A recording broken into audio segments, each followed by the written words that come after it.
छलिया, मायावी छलिया।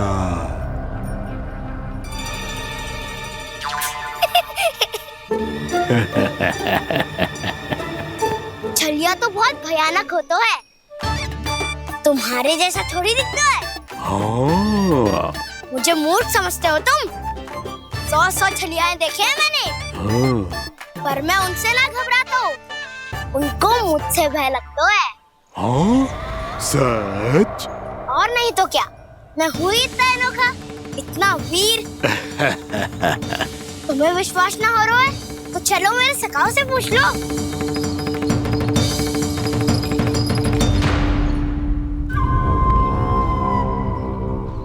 वहाँ क्या देख रहे हो? इधर देखो उज्जवल।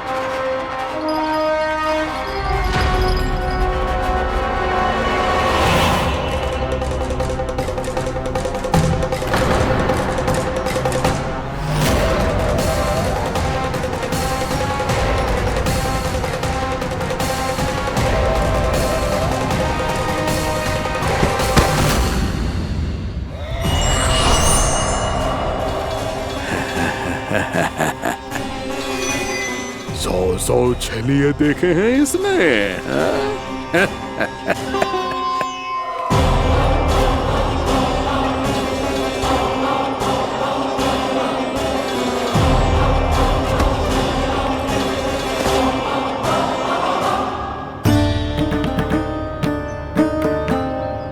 किसे देख रही हो कान्हा? उज्जवल को।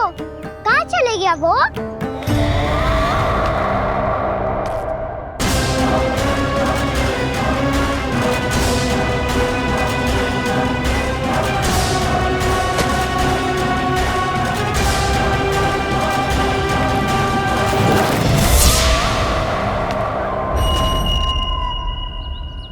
चिंता मत ही करो कान्हा, उज्जवल यहीं का ही होगा, आ जाएगा।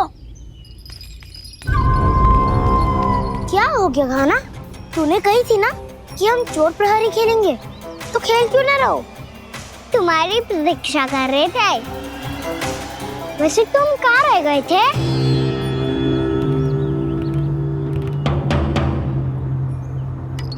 वो ये देखो ना, मुझे क्या मिला, सिक्का।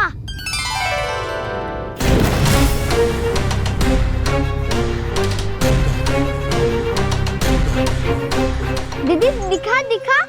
ना ना, ऐसे ना, ये सिक्का मैं उछालूंगा और जिसके हाथ में आया वो बनेगा प्रहरी और अन्य सब चोर। स्वीकार है। यदि मैं प्रहरी बन गया तो बहुत सरलता से इस कृष्ण को पकड़कर गुफा में ले जाऊंगा और वहीं इसकी हत्या कर दूंगा। इसे इसके ही यंत्र में फंसाना होगा मुझे।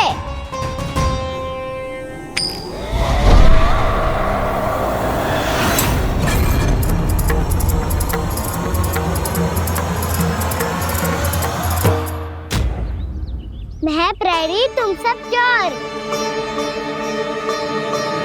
कोई बात नहीं कृष्ण, अब इस उज्जवल की तरह पहले तुम्हारे सारे सखाओं को फंसाऊंगा मैं और फिर ले जाऊंगा तुम्हें।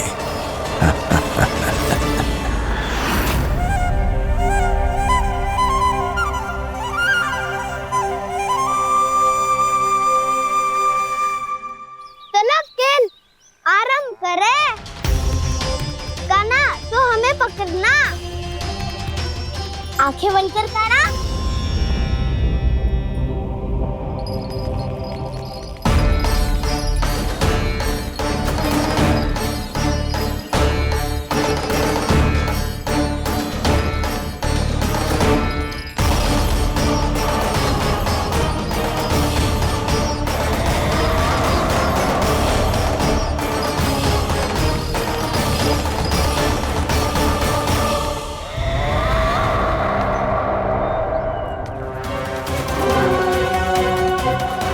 अकेला रह गया ये, अब फंस गया ये।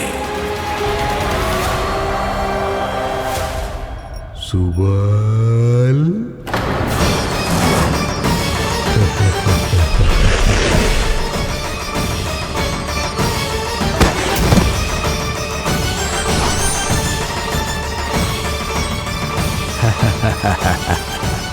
इन सब का तो मुझे पता नहीं, परंतु मुझे बड़ा आनंद आ रहा है इस खेल में।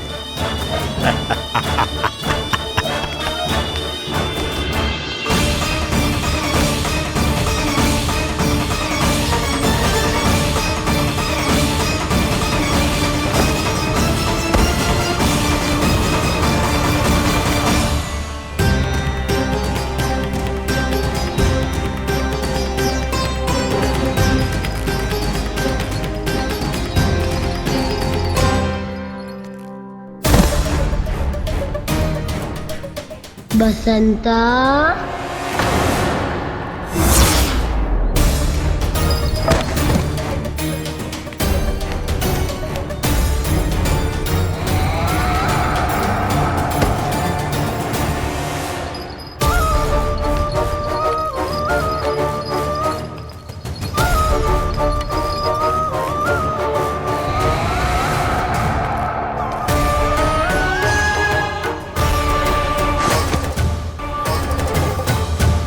ये तो एक एक करके सभी बालकों को अपना शिकार बनाता जा रहा है।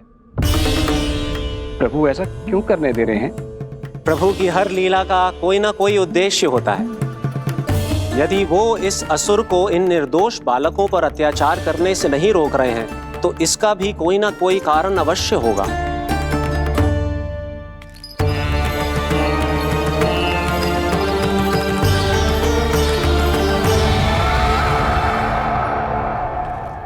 श्री दामा,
अब केवल 2 ही बालक शेष बचे हैं। दोनों को पकड़कर ये खेल ही समाप्त कर दूंगा।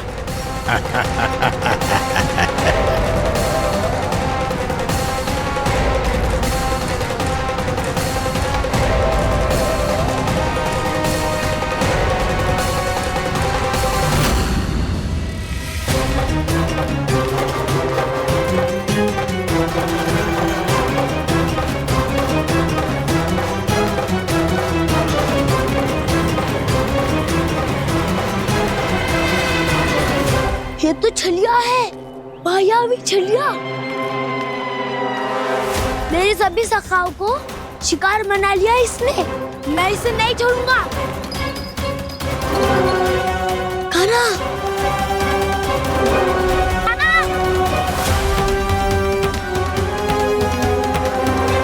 कान्हा, कान्हा।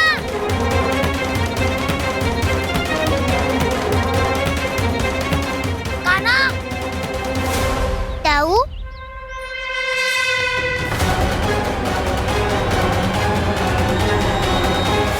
छलिया हो तुम। तुमने मेरे सखाओं का अपहरण किया है।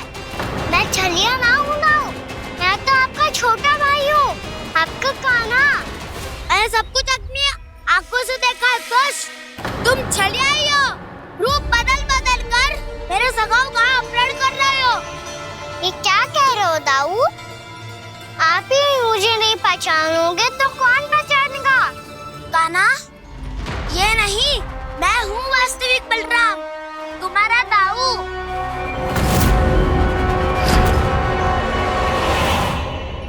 इसके बहकावे में मत आना कान्हा, ये चलिए।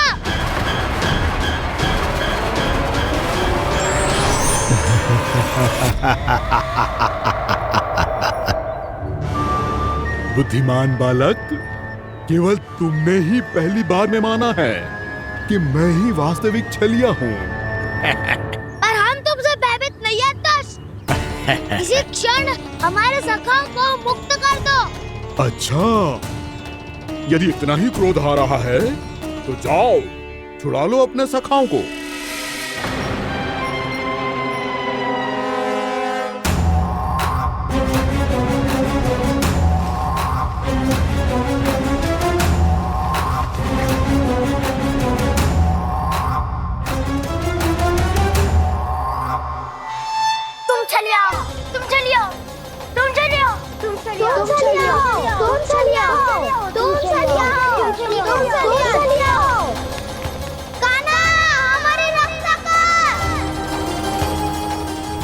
रक्षा करो हमारी, बलराम हमें बचाओ। कान्हा हमारी रक्षा करो हमारी। या मैं हूँ असद, किसी का बाल भी पाका नहीं कर पाओगे तुम। बालक, पर मैंने तो पहले ही तुम्हारे सखाओं को उस कंदरा में पहुंचा दिया है। बेचारे इस समय घबरा के रो रहे होंगे, सहायता की भिक्षा मांग रहे होंगे। जानते हो तुम उन सबका अपहरण क्यों कर पाए? क्योंकि मैंने तुम्हें कर नहीं दिया, ताकि मुझे तुम्हारा सामना करने के लिए एकांत मिल सके। अच्छा। नवाब, जाके सखाओं को बचाओ, इस दुष्ट के लिए मैं पर्याप्त हूँ।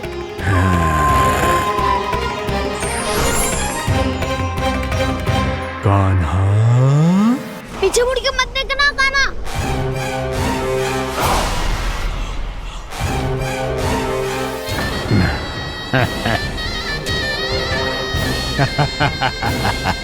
अपने सखाओं की तरह अब तुम भी फंस गए कृष्ण। अच्छी कलाकारी कर लेते हो रानासुर। किससे सिखाया ऐसा स्वांग करना? स्वांग नहीं, माया है ये विद्या मैंने अपने पिताश्री से सीखी है। माया के महान आचार्य मायासुर। तो तुम मायासुर के पुत्र हो, पर जिसके सामने ना माया जाल बुनने का प्रयास कर रहे हो, ये माया के स्वामी है। ये मायाधर विष्णु है। ये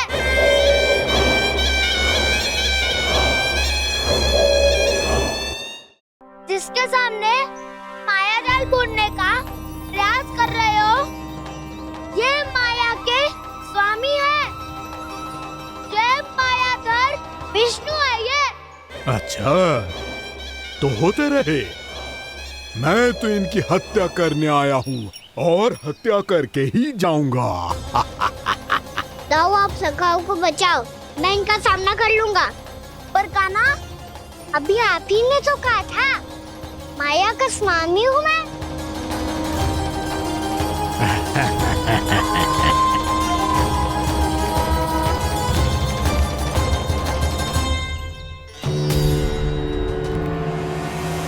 ये तो मथुरा का व्यापारी है।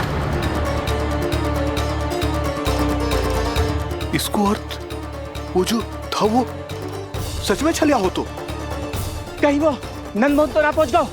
हमें शीघ्र ही गांव जाना पड़ेगा और सबको सावधान करना पड़ेगा। चल।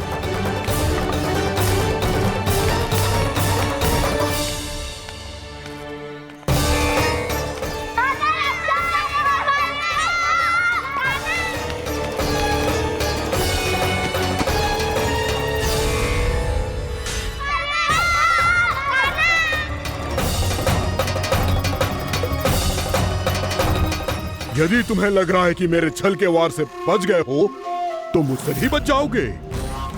ये तुम्हारी सबसे बड़ी भूल है कृष्ण।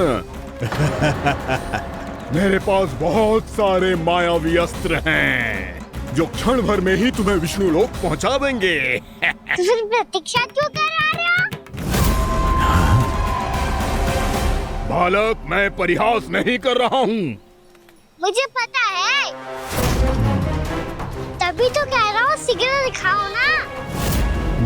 मुझे तुम्हारे सारे मायावी अस्त्र देखने हैं। कैसे बालक हो तुम? मैं यहाँ खेल दिखाने नहीं आया हूँ। तो समय व्रत क्यों कर रहे हो ब्रह्मासुर? जो करने आए हो वही करो ना। अब देखो कैसे तुम्हारे प्राण एक ही वार में इस देह का साथ छोड़कर उड़ जाएंगे। मेरी मायावी अग्नि तुम्हारे भोले भाले से इस मुख को जलाकर भस्म कर देगी।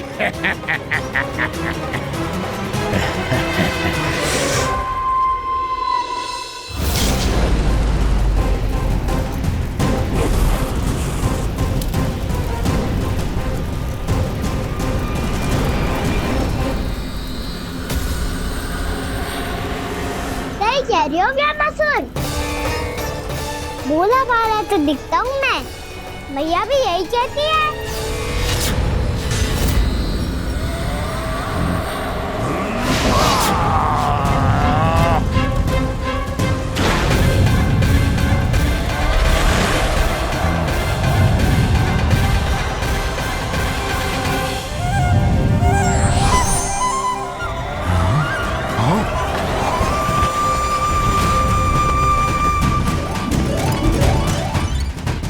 आसन को उपहार देने के लिए बहुत बहुत धन्यवाद ब्रह्मासुर।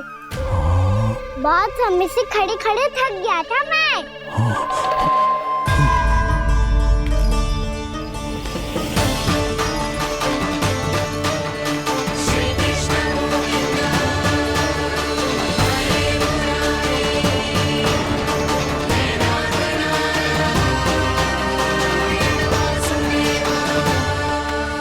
अगला अस्त्र दिखाओ ना।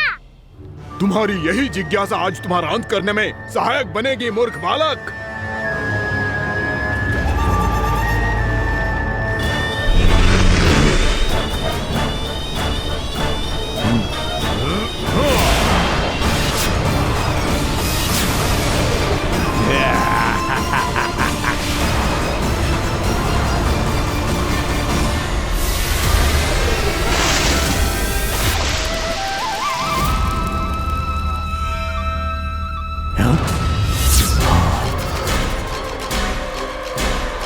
अच्छा, पर प्रक्षालन करना चाहती थे तो पहले क्यों नहीं बताया?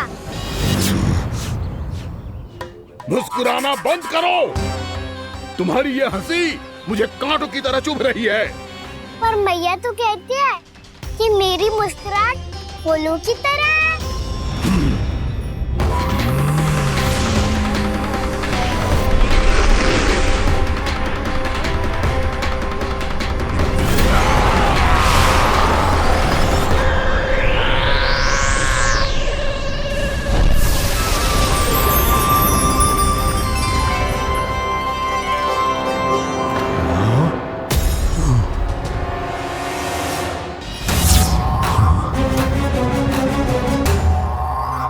कहा था ना मेरी मुस्कुराहट बिल्कुल इन्हीं फूलों की तरह है। और तुम कर क्या रहे हो ब्रह्मासुर? कभी आसन दे रहे हो, कभी पद प्रक्षालन कर रहे हो और अब फूल भी चढ़ा दिए। तुम मुझ पे वार करने आए हो कि पूजा करने? तुम्हारी पूजा तो मैं अब ऐसी करूंगा कि तुम मृत्यु के बाद भी मुझे भूल नहीं पाओगे बालक।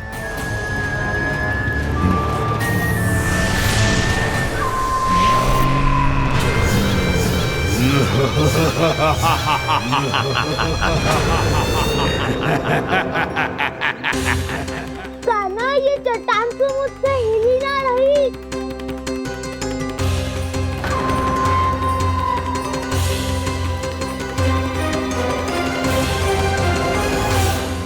अभी कंदरा के अंदर कुछ क्षणों में ही प्राण वायु समाप्त हो जाएंगे। तुम्हारे सारे सखा एक एक कर अपने प्राण त्याग देंगे और तुम्हारा वध करूंगा मैं।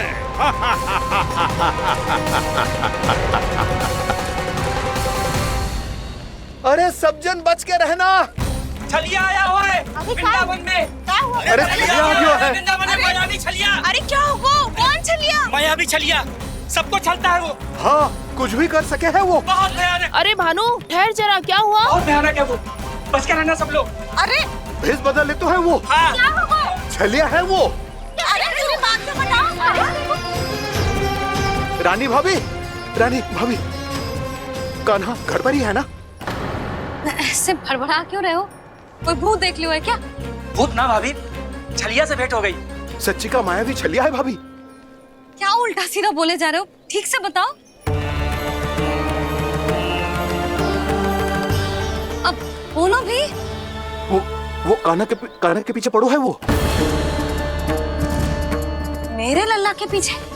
हाँ रानी भाभी, हमारे अचेत होने से पहले हमने उसे ये कहते सुना था कि वो वृंदावन आने वाला है कान्हा से मिलने। हे नारायण, मेरे कान्हा की रक्षा करना। जसोदा जी, मायावी छलिए से बचना बालकों के बस की बात ना है। जीजी, बालक वन में अकेले हैं।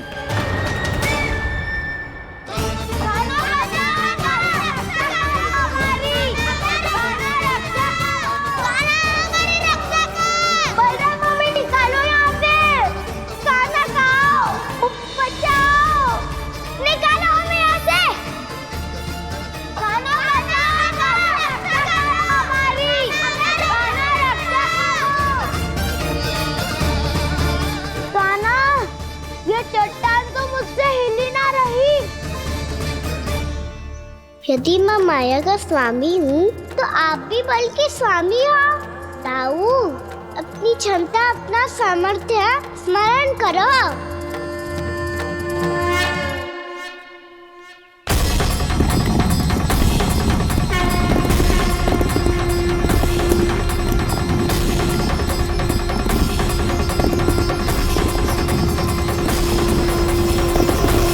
इससे पहले कि वो कंदरा का द्वार खोल के तुम्हारे सखाओं को बाहर निकाले, मैं तुम्हारे प्राण ले लूंगा कृष्ण।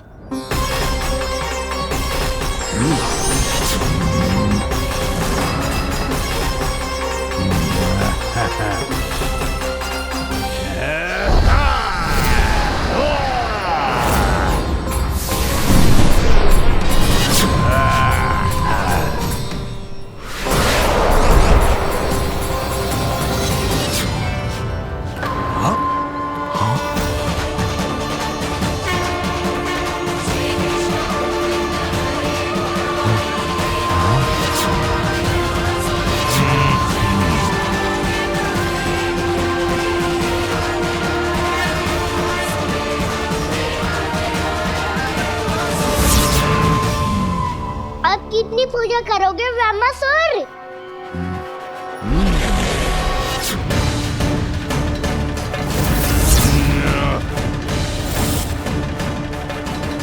प्रभु तो खेल खिला रहे हैं इससे, और ये खेले जा रहा है विवश होकर, उनकी माया से बाध्य होकर।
जो प्रभु के सामने माया करने आया था वो स्वयं को ही माया में उलझा हुआ पा रहा है।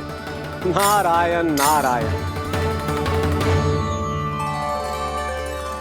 लो, अब तो तुमने दंडवत प्रणाम भी कर लिया, माया भी कथा भी उपहार में दे दी।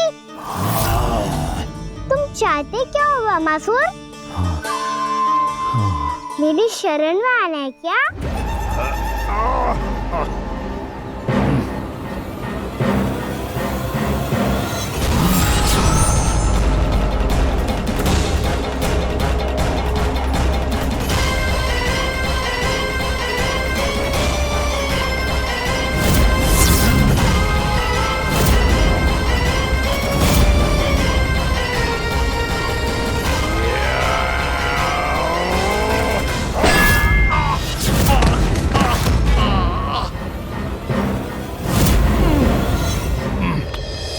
सोच विचार का समय ना है हमारे पास। अपने बालकों की रक्षा के लिए इसी क्षण हमें निकलना होगा।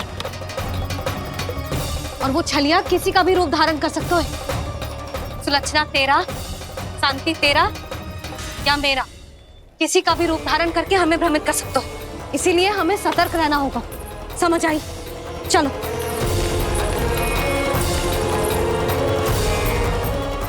अभी भी समय है वामासुर, समझ जाओ। यदि मैया आ गई तो बात गड़बड़ हो जाएगी।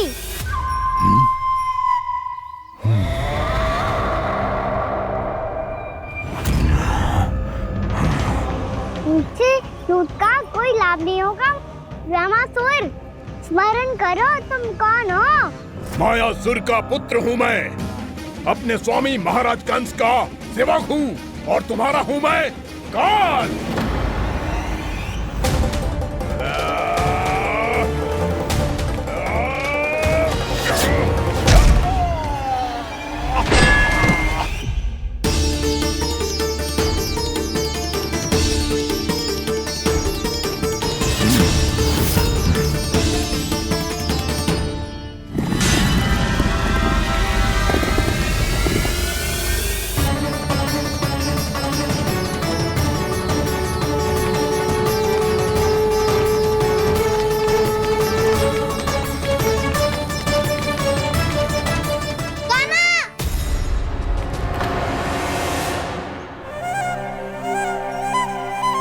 बाबा कहते हैं दुष्टों को पहले बातों से समझाना चाहिए, फिर भी ना माने तो अस्त्र ना उठाना कायरता होती है।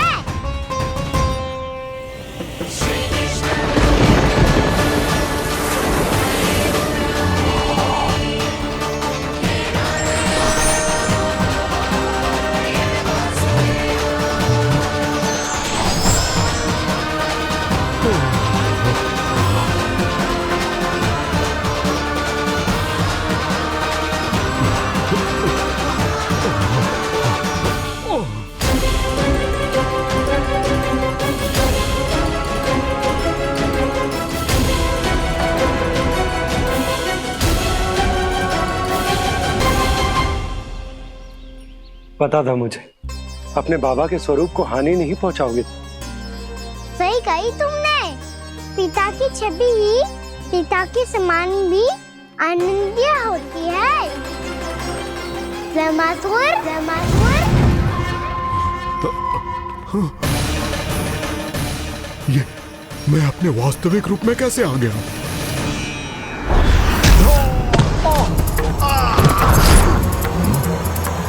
मेरे बाबा का स्वरूप नहीं लेना चाहिए था तुम्हें। मैया ने सिखाया है भूल को क्षमा किया जा सकता है, पर जानबूझ के किए गए अपराध के लिए दंड ही एकमात्र विकल्प होता है। ये बार बार अपनी मैया का नाम ले रहा है। यदि मैं वो स्वरूप लूं तो अपनी मैया पर वार नहीं कर पाएगा ये।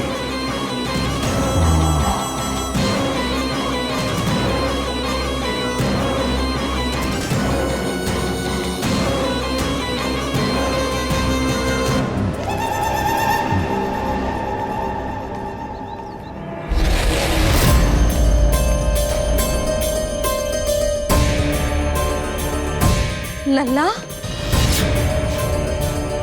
मैं तेरी मैया हूँ, अपनी मैया को मारेगा? बच गया। समझाया था पर तुमने एक बार फिर से मूर्खता कर ही दी। इस बार तुमने पहले से भी बड़ी और पहले से भी भयंकर भूल किया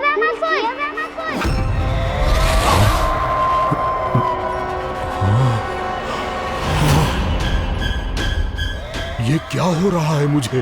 बार बार मेरा रूप क्यों बदल रहा है? ममता को समझे बिना अधिक समय तक मैया का स्वरूप हरण करके नहीं रख पाओगे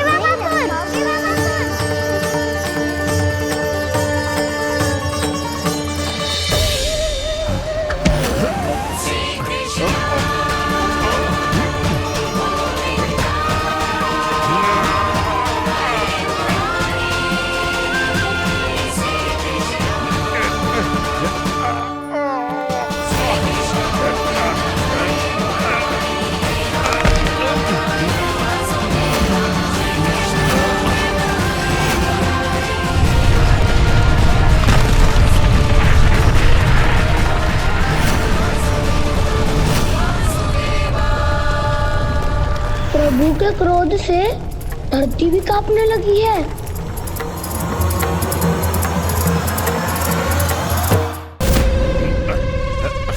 पुत्र को मारने के उद्देश्य से एक माँ का रूप लिया तुमने। ये ममता का और मेरी मैया का घोर अपमान है रामासुर।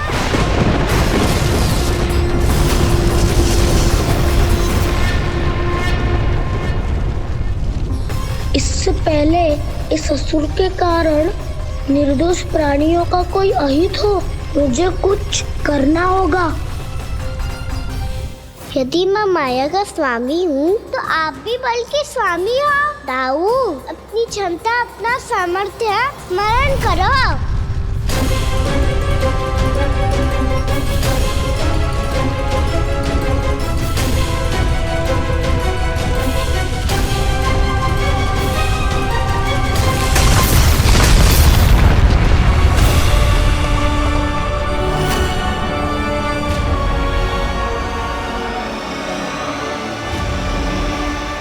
अद्भुत बलदाऊ, अद्भुत।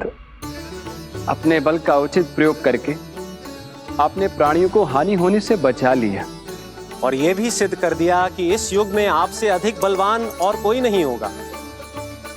आज से आप बलदेव के नाम से भी जाने जाएंगे। आज से आप बलदेव के नाम से भी जाने जाएंगे। आपके चरणों का ये चिन्ह युगों युगों तक आपके बल की कथा कहता रहेगा। बलराम का चरण चिन्ह।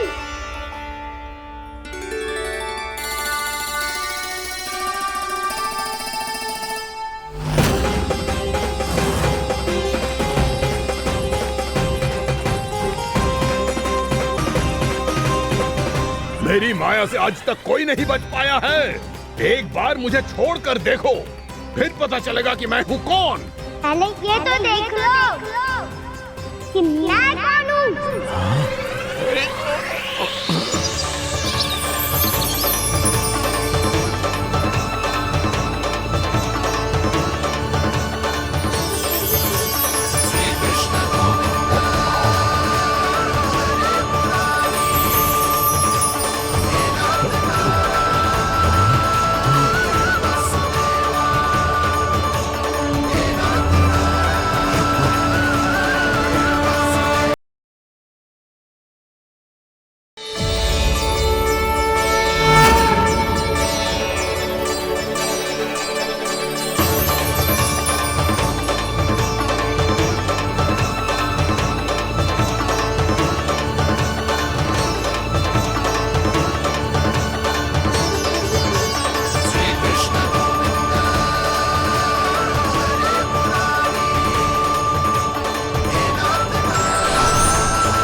कुछ वरण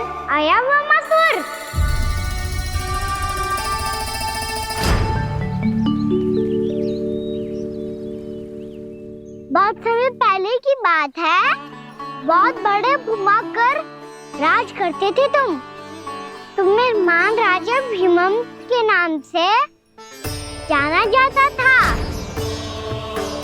सब कुछ था तुम्हारे पास, पर शांति नहीं थी। इसीलिए शांति की खोज में अपना संपूर्ण राज अपने पुत्रों को सौंप कर मलय पर्वत की ओर चल दिए।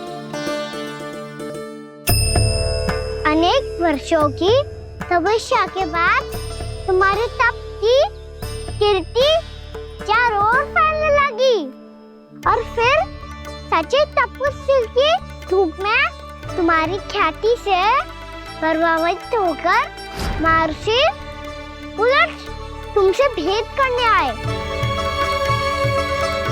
राजा भीमरथ, आपने ईश्वर की प्राप्ति के लिए सब कुछ छोड़ दिया, पर अपना अभिमान नहीं छोड़ पाए। इसीलिए मेरे आगमन पर सम्मान के साथ खड़ा होना तो दूर, मेरा अभिवादन भी नहीं किया। अभिमान तपस्वी का गुण नहीं होता है राजन, अभिमान राक्षसी गुण है। इसलिए मैं आपको श्राप देता हूँ कि आप अगले जन्म में एक राक्षस के रूप में जन्म लेंगे, एक राक्षस के रूप में जन्म लेंगे। मुझे क्षमा कर दीजिए महर्षि, मैंने जानबूझकर आपका अपमान नहीं किया है। मैं तो यहाँ पर शांति की खोज में आया था। अपने भीतर के संसार में गहरे सोच विचार में डूबा हुआ था मैं। मुझे क्षमा कर दीजिए महर्षि, मुझे क्षमा कर दीजिए। अपनी भूल का आभास प्रायश्चित की ओर पहला पग होता है। मैं अपना श्राप तो वापस नहीं ले सकता, परंतु आपको एक वचन अवश्य दे सकता हूँ। जब भी प्रभु नारायण का अवतार होगा, आपको उचित समय पे वो वरदान देंगे जिसकी आप लंबे समय से प्रतीक्षा कर रहे हैं।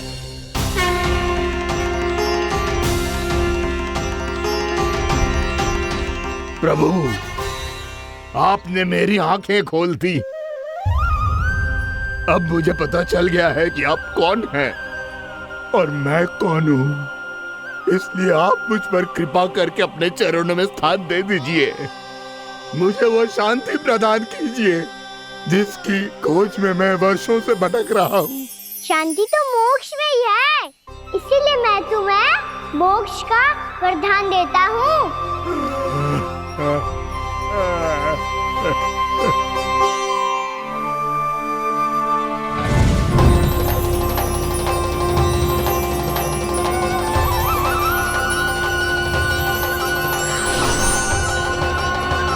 प्रभु की ये लीला सदैव स्मरण रखी जाएगी। इस स्थान को इनका आशीर्वाद मिलेगा और इस कंदरा को व्योमासुर की कंदरा के रूप में पहचाना जाएगा। भविष्य में अनेक ऋषि मुनियों की शरण स्थली बनेगी ये कंदरा।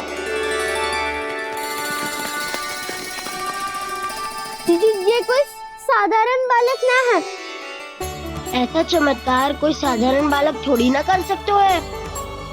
तुम सत्य कह रहे थे बलराम, गाना सच्ची में भगवान ही है। तभी तो सब देवता इसे बसाने और इसकी ओर से युद्ध करने आते हैं। तुम सब ऐसे आंखें फाड़ के क्यों देख रहे हो मुझे?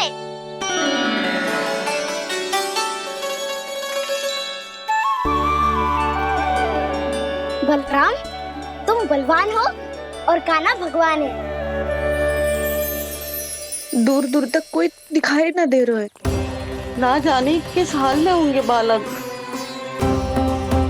कहीं हम ही तो मार्ग ना भटक गए शीघ्रता के चक्कर में। अब तो एक पग भी ना चलो जा रहे हो। जल, किसी के पास जल है क्या? कंठ तो मेरा भी सूख रहा है मौसी। भाभी, निकट ही जमुना जी है, कहूँ तो वहाँ से जल ले आओ। मैं भी जा रही हूँ भाभी, एक से भले दो। हाँ चल, शीघ्रता से आओ। हाँ।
जानकी, जानकी,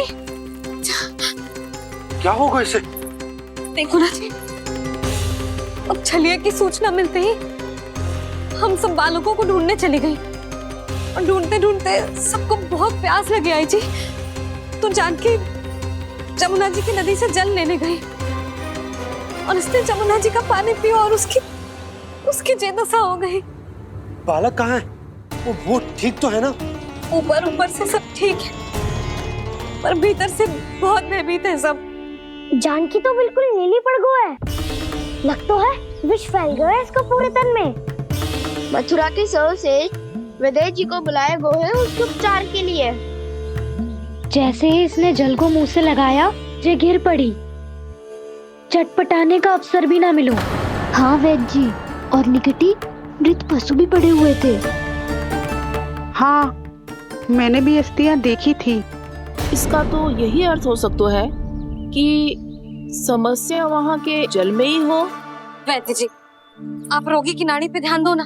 जे गोपिया क्या कह रही है उसे सुनने की आवश्यकता ना है। जब तक विष के कारण का पता नहीं चल जाता, हम उपचार कैसे कर सकते हैं रानी जी? जी, वो निकट ही यमुना जी में एक विशेष क्षेत्र है, ये सब उसी के जल की बात कर रहे हैं। तब तो ऐसा भी हो सकता है कि किसी विषैले सर्प के काटने का प्रभाव हो। पर सर्प के काटने का चिन्ह ना है उसके तन पे। सर्प जब काटता है तब उसके दांत के चिन्ह बन जाते हैं। मुझे पता है, बड़े बड़े सर्प को काटते हुए देखो है मैंने। एक दिन अब बस कर उज्जवल, ये बड़ी बड़ी हाँकने का समय ना है। पर यदि सर्प ने ना काटा है, फिर जानकी की ये दशा किसने की? अवश्य किसी राक्षस ने की होगी। नाना, कोई विषैला पशु भी तो हो सकता है, या अवश्य किसी महाविषैले सर्प के विष से हुआ है। सर्प ने भले ना काटा हो, लेकिन यह अवश्य ही किसी महाविषैले सर्प के विष के कारण हुआ है। कालिया नाग। कालिया नाग?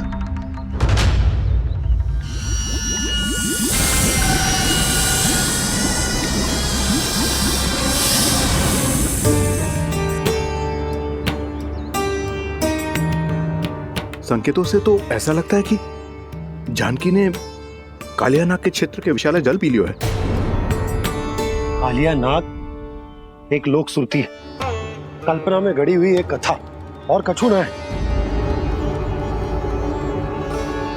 हमें जाके पता लगाना पड़ेगा। पर हमें वहां जाने से मना किया है ना बड़ों ने। उज्जवल सही कह रहे हो है, इस समय जानकी के स्वास्थ्य से अधिक महत्वपूर्ण और कछु ना है। जानकी हमारे लिए ही जलाने गई थी जी, ना मैं उसे जाने देती ना जैसा वो। तो वैद्य जी, आप शीघ्र कछु करो, कैसे भी कछु भी करो, पर इसके प्राण बचा लो। यशोदा, धैर्य रखो, श्री नारायण पर विश्वास रखो, वो सब ठीक करते हैं।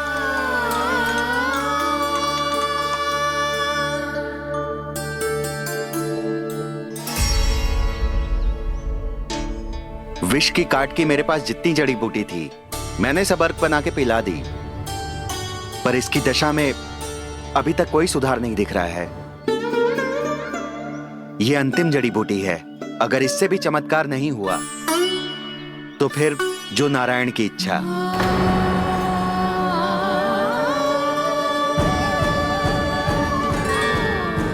पर कोई तो उपाय होगा जानकी को बचाने का। कान्हा, यदि तुझे किसी औषधि के बारे में पता है, हमें बता दे, हम जाके ले आएंगे।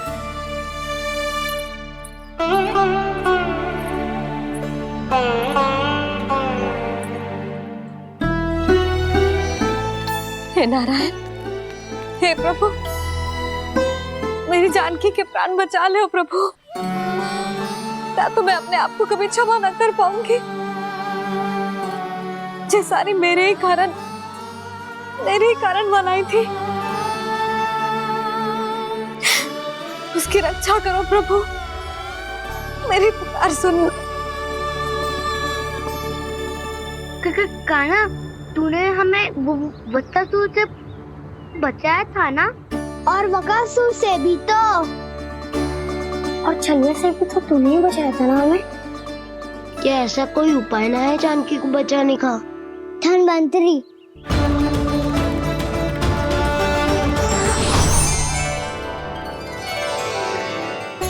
मैं आ गया हूं प्रभु, चिंता मत कीजिए, आपके आदेश का पालन अवश्य होगा। यशोदा मैया,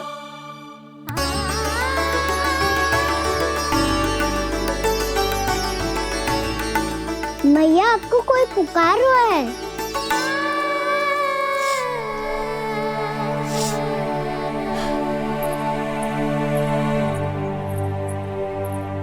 चिंता मत करो मैया, अब धन्वंतरी जी आ गए हैं और सब संभाल लेंगे। धन्वंतरी जी कौन है? जिन्होंने संसार का आयुर्वेद दिया, आरोग्य के देवता, वे श्री नारायण के अवतार।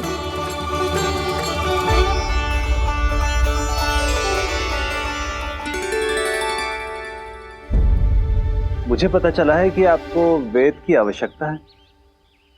हाँ हाँ, भीतर आइए। आइए आइए बैठे जी। जी रहे। मथुरा का सर्वश्रेष्ठ वैद्य अर्थात मैं यहाँ आ चुका हूँ और रोगी को जितनी औषधि की आवश्यकता थी सब दे चुका हूँ। निश्चित रूप से आपने विष की काट के लिए बहुत ही उत्तम अर्क तैयार किया है, इसीलिए किसी और वैद्य की आवश्यकता नहीं है। किंतु आप अकेले कितना कुछ करेंगे वैद्यराज, मुझे अपना सहायक ही बना लीजिए। पर जो करना था मैं पहले ही कर चुका हूँ। हाँ, वो तो आप कर चुके हैं, बस रोगी के तन से विष निकालना शेष है ना वैद्यराज? हाँ हाँ, बस वही शेष है। इनके रक्त को विष रहित करने में मैं आपकी सहायता करूंगा। पहले ये संजीवनी मानी जाने वाली इन लाल फूलों की बूटी को भी घिसना है ना?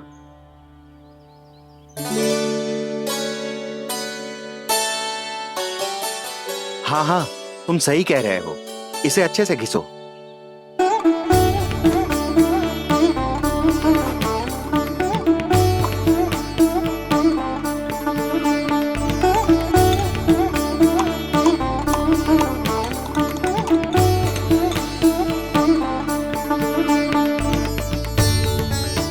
और ये नीले फूलों को भी तो मिलाना है ना?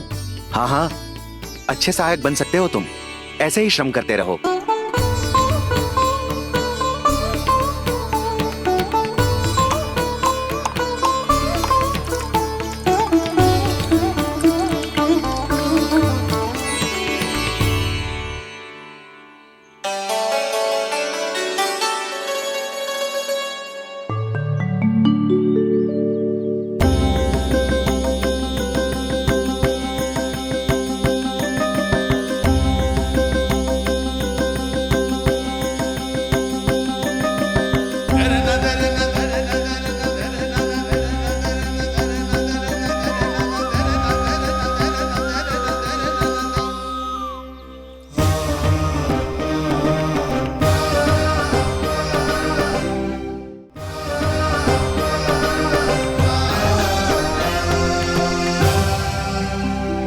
जानकी स्वस्थ तो हो जाएगी ना धन्वंतरी जी? धन्वंतरी? प्रभु, अब मैं क्या करूं? आपने तो स्वयं ही मेरी पहचान उजागर कर दी। जी क्या करो कान्हा? आप सब ऐसे क्यों देख रहे हो? भैया कहती है ना, सभी वैद्य धन्वंतरी जी का ही रूप होते हैं। वाह कृष्णा, चतुर तो हो तुम। वैसे वास्तविक धन्वंतरी मैं हूँ, मेरा अर्थ है वास्तविक वैद्य मैं हूँ। ये तो मेरा सहायक है, मुझे पूरा विश्वास है बिल्कुल ठीक हो जाएगी। वैसे ही थोड़े ना मुझे मथुरा का सर्वश्रेष्ठ वैद्य कहते हैं लोग।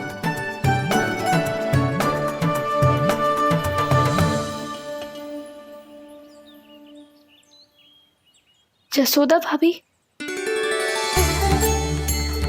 जसोदा जी, जानकी को चेतना आ गई। जानकी, जानकी, जानकी, तू ठीक है ना? क्षमा करना भाभी, मैं आपके लिए जल ना ला पाई। बस बहुत भूख लगी है। मैं अभी कछु लाती हूँ। जानकी, माखन खाओगी?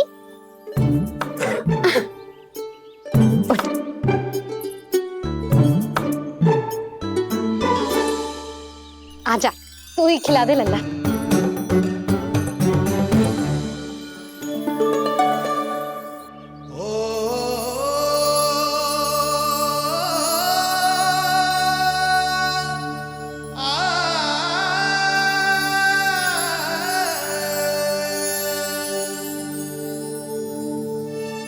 तुम सब मेरे लल्ला को माखन चोर कहती हो ना? आज देखो, अपना ही माखन जानकी को खिला रहे हो।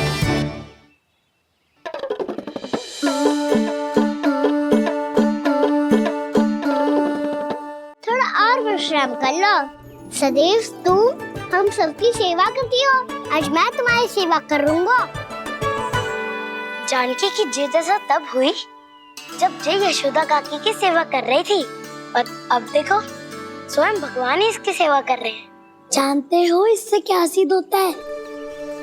जो भी यशोदा मैया की पूजा करेगा, अर्थात अपने माता पिता की सेवा करेगा, उनके साथ सम्मान से व्यवहार करेगा, ईश्वर स्वयं उसका ध्यान रखेंगे। कभी धन्वंतरी के रूप में तो कभी स्वयं कान्हा के रूप में। भक्त और भगवान का देखो कैसा ये अनुराग, स्वयं करे सेवा प्रभु, अद्भुत गोपी का भाग्य। प्रभु इन सब पृथ्वीवासियों से कितना घुल मिल गए हैं। ना तो ये प्रभु को भगवान मानते हैं और ना ही प्रभु अपने आप को इनसे सर्वश्रेष्ठ समझते हैं। अपने आचरण से ये सिद्ध कर रहे हैं कि ये सभी में हैं और सभी इनका ही अंश है।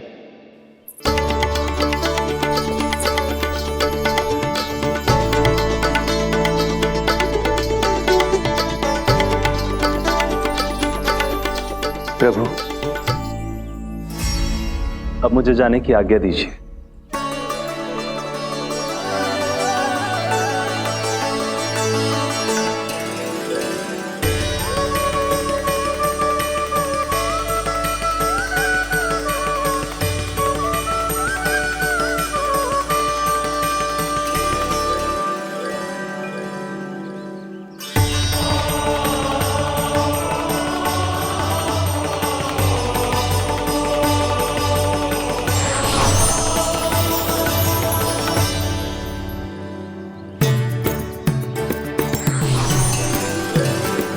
कान्हा ने तो सच्ची में धन्वंतरी जी को बुला लिया था।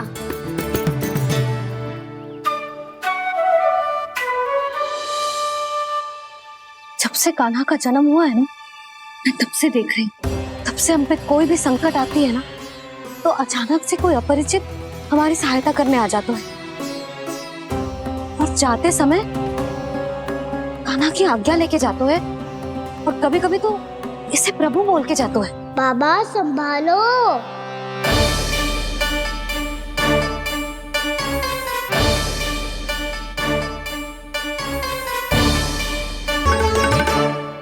भानु, बंसी, जाकर उस क्षेत्र के चारों ओर बाड़ बनवा दो और वहां सूचना पट्ट भी लगा देना, ताकि जानकी के साथ जो हुआ है वो किसी और के साथ ना हो।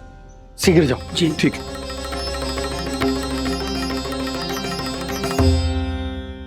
और सूचना पट लगवाने से समस्या का समाधान नहीं होगा बाबा।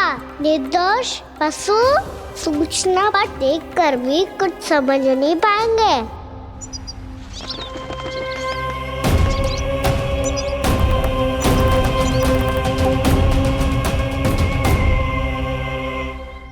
तो तुम्हारे कहने का अर्थ यह है कि व्योमासुर मारा जा चुका है और वो बालक अब भी जीवित है। हाँ महाराज, मैंने गोप बालकों को कहते सुना था कि कृष्ण ने छलिया को मोक्ष दे दिया है, पर वृंदावन सुरक्षित नहीं है महाराज। वो एक बहुत बड़ी समस्या से जूझ रहे हैं। कैसी समस्या? गांव के निकट क्षेत्र में किसी विषैले सर्प का निवास है। उसके विष का प्रभाव इतना भयानक है महाराज, जैसे विष ना हो, स्वयं हलाहल हो। मेरी कोई भी औषधि रोगी का उपचार नहीं कर पा रही थी। निकट के क्षेत्र में कहां है वो सर्प? गोप मानते हैं कि वो सर्प गांव के निकट यमुना नदी के जल में रहता है। मुझे तो लगता है महाराज, ये कालिया नाग की कथा कोई किंवदंती या लोक श्रुति नहीं, एक सच्चाई है, एक विषैली सच्चाई।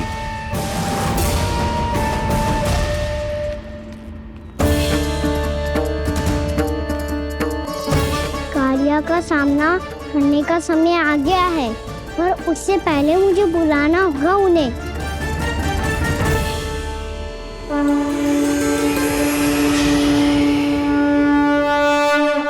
संसार के दारुण भय का नाश करने वाले, सभी कष्टों का हरण करने वाले, विश्व का समस्त ऐश्वर्य प्रदान करने वाले, कमल जैसे लोचन, मुख और चरणों वाले आजानुभुज श्री राम को मैं बार बार नमस्कार करता हूँ।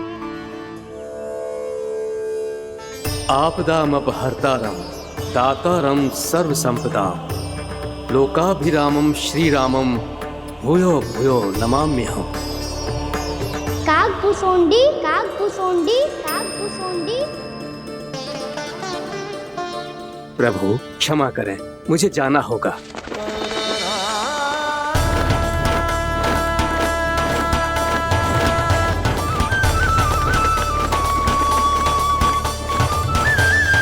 प्रणाम प्रभु। अनेक बार मैं आपके दर्शनों के लिए आया प्रभु। कभी नंद भवन के झरोखों से आपके दर्शन करके चला जाता था, तो कभी दूर किसी वृक्ष की आड़ से आपको निहार लिया करता था। आज आपने स्वयं मुझे बुलाकर धन्य कर दिया प्रभु।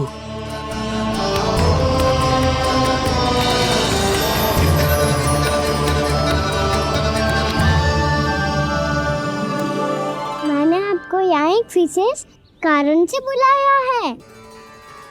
आपके श्राप से इस कालिया नाग को मुक्त करने का समय आ गया है। ये तो बहुत ही उत्तम समाचार है प्रभु। इतने वर्ष बीत गए, मुझे आज भी स्मरण है वो दिन जब मैंने उन्हें श्राप दिया था। अपने क्रोध पर नियंत्रण खोकर बहुत बड़ी भूल कर दी थी मैंने प्रभु। बीती हुई घटनाओं पर दुखी होके कोई लाभ नहीं है। हमें भविष्य की ओर देखना होगा।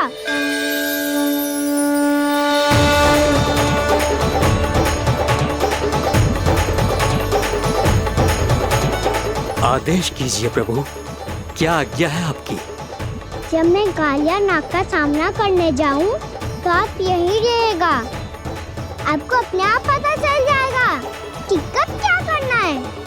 और हाँ, लौटते जाते समय नारद मुनि से कहिएगा, वो आकर मुझसे भेंट करे। अवश्य प्रभु, प्रणाम। क्या इसने सच्ची में देवर्षि नारद को बुलाया है? नारायण नारायण, आपको संदेश भेजने की आवश्यकता नहीं थी। आप स्मरण करते और मैं चला आता। तुम्हारा कल्याण हो नारद।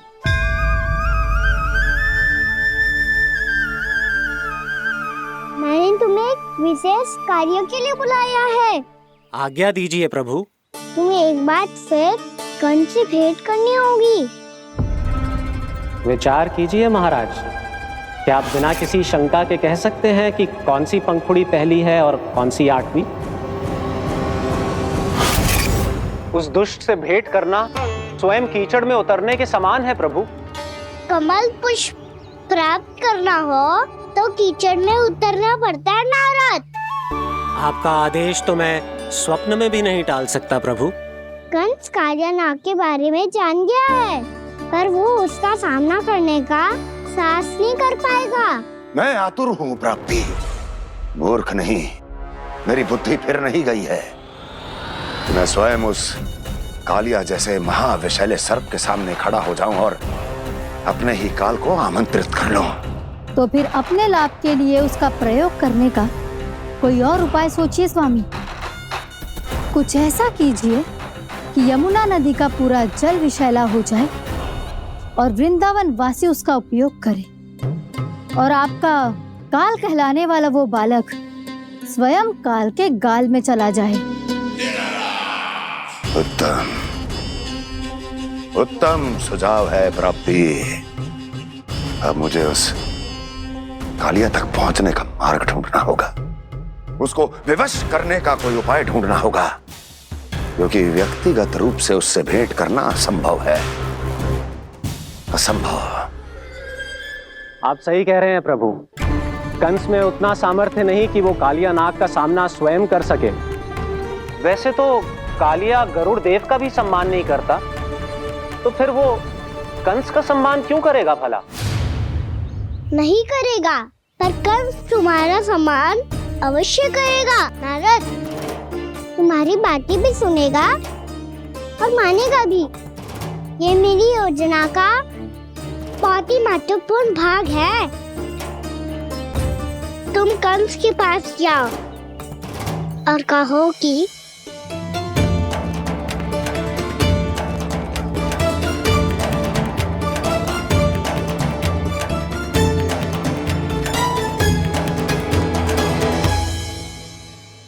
संतान अपने माता पिता को तीर्थ का सौभाग्य दिलाती, पर मेरा लल्ला कितना महान है कि उसने हमारे घर को ही तीर्थ बना दिया। ऐसा तीर्थ जहां मेरी आंखों के सामने भक्त और भगवान का मिलन हो रहा है। जो आज्ञा प्रभु।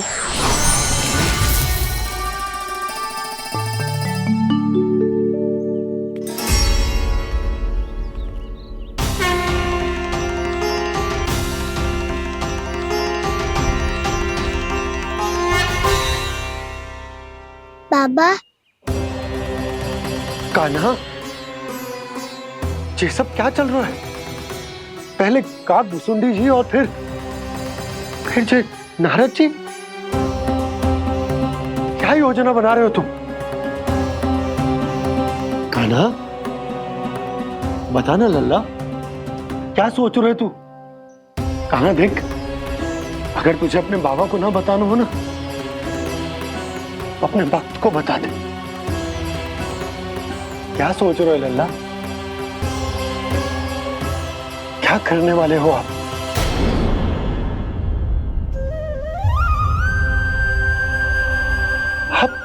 आप इतने दुखी क्यों हो?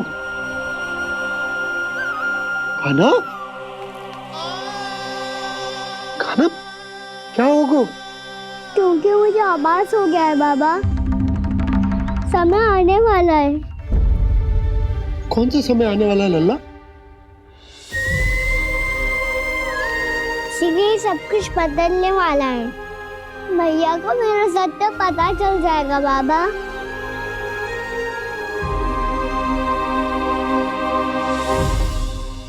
पर लल्ला, इसका काक भुसुंडी और कालिया नाग से क्या संबंध है? ऐसा क्या हुआ था और क्या होने वाला है?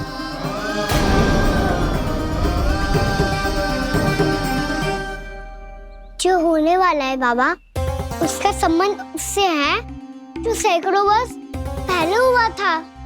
महर्षि भृगु के एक वंशज थे वेद शिरोमणि, जो विंध्याचल की पहाड़ियों में साधना कर रहे थे। तभी वहाँ अश्वशिरा नाम के एक दूसरे मुनि आमंत्रण के बिना ही आ गए। कितना सुंदर और शांतिपूर्ण आश्रम है। यहाँ प्रभु की साधना करने में बहुत आनंद आएगा। शीघ्र ही अश्वशिरा मुनि उपस्थिति के कारण होने वाले व्यवधान से बाध्य होकर वेदशिरा मुनि ने अपनी आंखें खोली। कौन हो तुम और यहाँ क्या कर रहे हो? आपके आश्रम में बहुत शांति है मुनिवर। साधना करने के लिए बहुत ही उत्तम स्थान है ये। मैं चाहता हूँ कि मैं भी यहाँ। आप यहाँ साधना करना चाहते हैं, लेकिन इतना भी नहीं जानते कि किसी के आश्रम में प्रवेश करने से पहले उसकी आज्ञा लेनी चाहिए।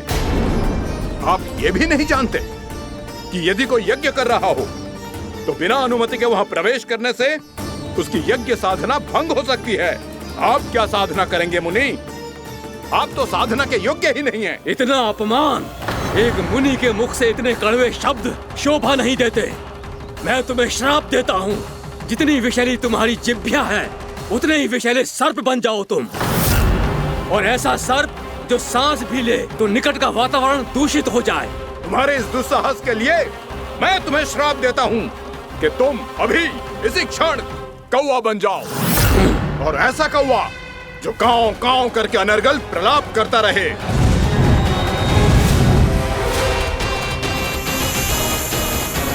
ये मैंने क्या किया? ये मैंने क्या किया? क्रोध के कारण दोनों ने एक दूसरे को श्राप दे दिया। पर दोनों ही मेरे भक्त थे, और भगवान होकर मैं अपने भक्तों को इतनी कठिनाई में कैसे देख सकता था। इसीलिए जिस संकट में उन दोनों ने अपने आप को फंसा लिया था, उसका समाधान करने में मैं उनके पास गया। हमारी रक्षा कीजिए प्रभु, मार्ग दिखाइए हमें। क्रोध पर नियंत्रण ना होने के कारण आप दोनों ने एक दूसरे को बहुत ही भीषण संकट में डाल दिया है। आप दोनों ही तपस्वी, तप के बल से दिए गए आपके श्राप को लौटाना भी संभव नहीं है। प्रभु कोई तो उपाय होगा, हम आपके शरण में हैं प्रभु। अपराध तो हमसे हुआ है प्रभु, पर अब आपसे ही आशा है। कुछ ऐसा कीजिए भक्त वत्सल, जिससे हम दोनों के श्राप का प्रभाव कुछ कम हो जाए। आप दोनों ही मेरे भक्त हैं, इसलिए आपकी पीड़ा का निवारण करने का एक उपाय है मेरे पास। वेदशिरा मुनि, जब आप कालिया नाग बनेंगे तो आपको मेरे चरणों को अपने शीश पर धारण करने का सौभाग्य मिलेगा। और अश्वशिरा मुनि, आप काग योनि होने के बाद भी आप श्रेष्ठतम ज्ञान और सर्वाधिक यौगिक सिद्धियों के स्वामी होंगे और प्रवचन दिया करेंगे। इसके बाद अश्वशिरा मुनि काक भुसुंडी बन गए, जिन्होंने आगे चलकर सेम गरुड़ देव को रामायण सुनाई। और मुनि वेदशिरा महर्षि कश्यप और देवी कत्रियों के पुत्र कालिया नाग बनकर जल में। और अब वही कालिया नाग जमुना जी में, जिनके कारण जानकी के प्राण लगभग चले ही गए थे। अब कालिया नाग को उचित स्थान पर भेजने का समय आ गया है बाबा। पर ये तो अच्छी बात है कान्हा, वेदशिरा मुनि को दिया हुआ तुम्हारा वचन भी पूरा हो जाएगा, जमुना जी की शुद्धि भी हो जाएगी। इस सब के बाद भी तुम दुखी क्यों हो? क्योंकि इसके बाद मैया के सामने मेरा रहस्य खुल जाएगा बाबा। उन्हें पता चल जाएगा कि उनका बालक कोई साधारण बालक ना है। भविष्य में जो होने वाला है उसे सबके सामने घटने से रोकना मेरे लिए भी संभव ना होगा। मैया को सब पता चल जाएगा। क्या पता चल जाएगा रे मुझे?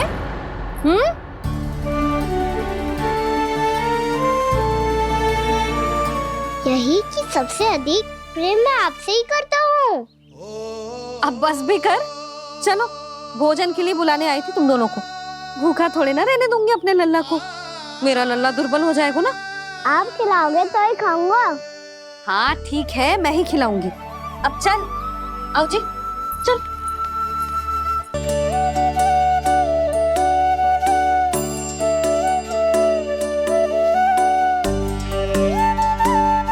मैया खेलो ना मेरे साथ। भैया सुनो ना, मेरी बात ना मानोगी? अभी बहुत कार्य पड़े लल्ला, देख जानकी को औषधि भी देने जानो है ना। औषधि मैं दे दूंगा, फिर तो खेलोगी ना आप मेरे साथ। पिछले कुछ दिनों से अपनी मैया का अधिक से अधिक प्रेम पाने का प्रयास करो है कान्हा। इसका तो एक ही अर्थ हो सकता है कि कछु बहुत बड़ो होने वालों है। कान्हा रुक जा लल्ला। कान्हा क्यों तंग कर रहा है? मैया को पहन लेना। कान्हा, कान्हा, ये क्या करो तूने?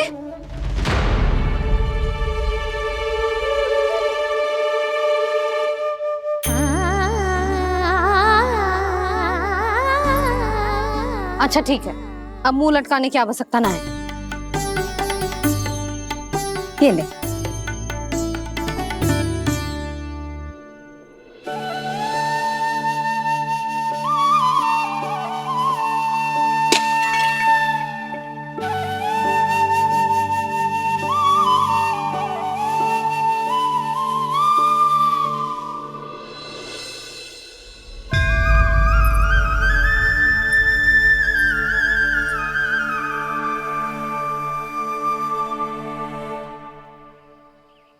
तंग करे मैया को खिजाए, खेले रूठे मनाए, लीला अनोखी करके शरारत, कान्हा दंड भी पाए।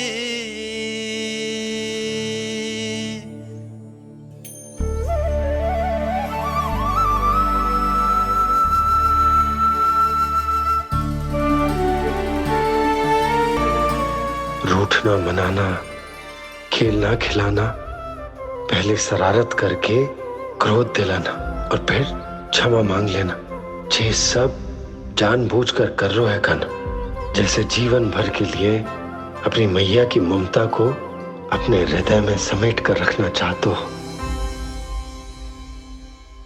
कैसे कैसे करूं उस कालिया से मित्रता, कैसे करूं उसका उपयोग?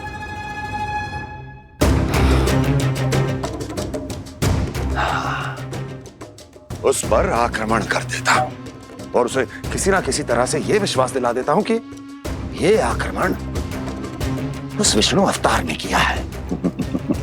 फिर वो क्रोध में आकर सारे वृंदावन वासियों को अपने विष से समाप्त कर देगा। उचित है, ये उचित है। नारायण हरि, नारायण हरि।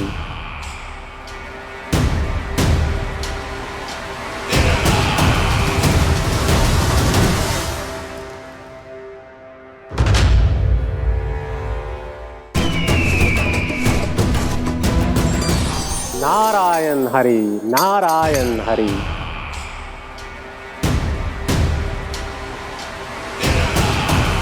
प्रणाम देवर्षि। किस योजना में कितना लाभ है और कितनी हानि, यह आंकलन करते करते थक गए होंगे मथुरा नरेश। देवर्षि, आज मेरा ध्यान कैसे आ गया आपको? आप तो सदैव ही मेरे ध्यान में रहते हैं महाराज कंस। सत्य तो यह है कि मथुरा में जो भी हो रहा है मुझसे छिपा हुआ नहीं है। मैं जानता हूं कि आप किसी भी असुर को वृंदावन क्यों ना भेजें, और वो असुर कितना भी शक्तिशाली क्यों ना हो, कृष्ण का सामना नहीं कर पाता। या तो पराजय स्वीकार करके आपके पास लौट आता है, या तो फिर वीर गति को प्राप्त हो जाता है।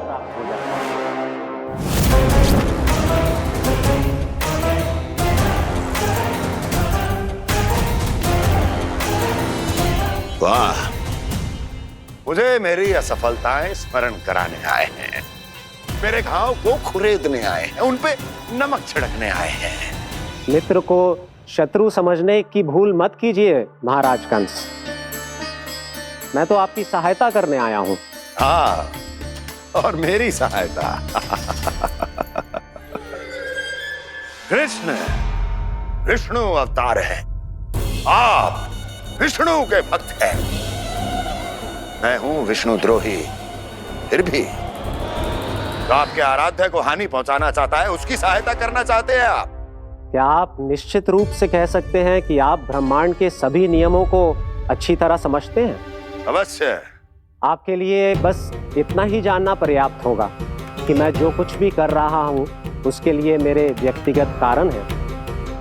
मैं तो बस आपके हित में पिछली बार की तरह एक सुझाव लेके आया था, पर यदि आप मेरा सुझाव सुनना भी नहीं चाहते तो आपकी इच्छा। नारायण हरि, नारायण हरि। कारण चाहे जो हो, इनके पिछले सुझाव के कारण ही आज मेरे शत्रुओं की संख्या कम है। अन्यथा मैं देवकी के अन्य पुत्रों को भी जीवित छोड़ देता, और आज वो सब अपने भाई के साथ मिलकर उसकी शक्ति को अनेक गुणा बढ़ा देते। ठहरिए देवऋषि।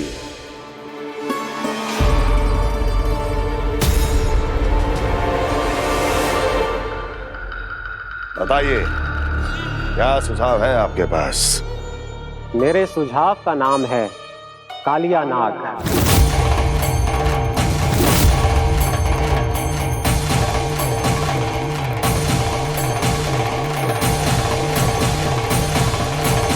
उसके विषय में मैं जानता हूं देवऋषि। तो समस्या यह है कि मैं स्वयं उससे मिलने नहीं जा सकता, उससे भेंट नहीं कर सकता। उस कृष्ण की हत्या के लिए उसको वृंदावन जाने के लिए तैयार नहीं कर सकता। तो मत जाइए उसके सामने, और ना उसे भेजिए कृष्ण के सामने। हर बार आप किसी न किसी असुर को अपने शत्रु के क्षेत्र में भेजते हैं, जहां शत्रु उसका सामना करने के लिए पूरी तरह से तैयार होता है और आपका असुर मारा जाता है। इस बार शत्रु को युद्ध स्थल चुनने का अवसर मत दीजिए महाराज। इस बार योजना का जाल ऐसे बुनिए कि कृष्ण स्वयं उसके पास जाने के लिए विवश हो जाए। कालिया नाग स्वयं काल है, मृत्यु का दूसरा नाम है। उसके विष का उपयोग अपने लाभ के लिए कीजिए महाराज। वैसे कालिया के विष की अधिकता का अनुमान तो होगा ही आपको।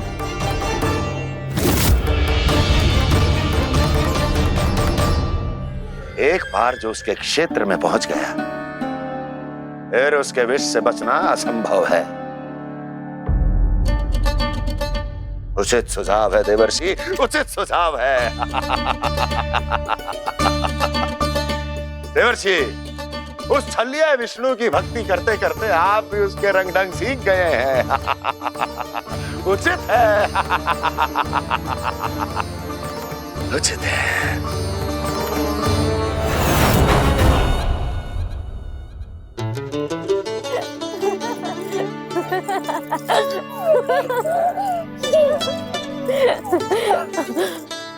बस बस, बहुत आनंद ले लियो लला। बस अब दूध पी ले। ठहर ठहर, गर्म है। जी ले। ले।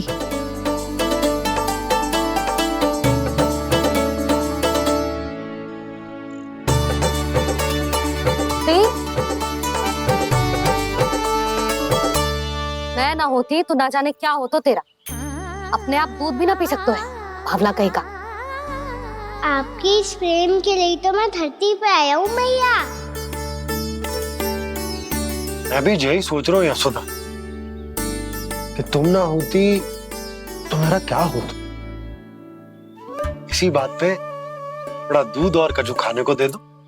अरे मैं तो भूल ही गई। तनिक ठहर जाओ जी, जी दूध पी लेना तो आपके लिए भी कछु ले आती।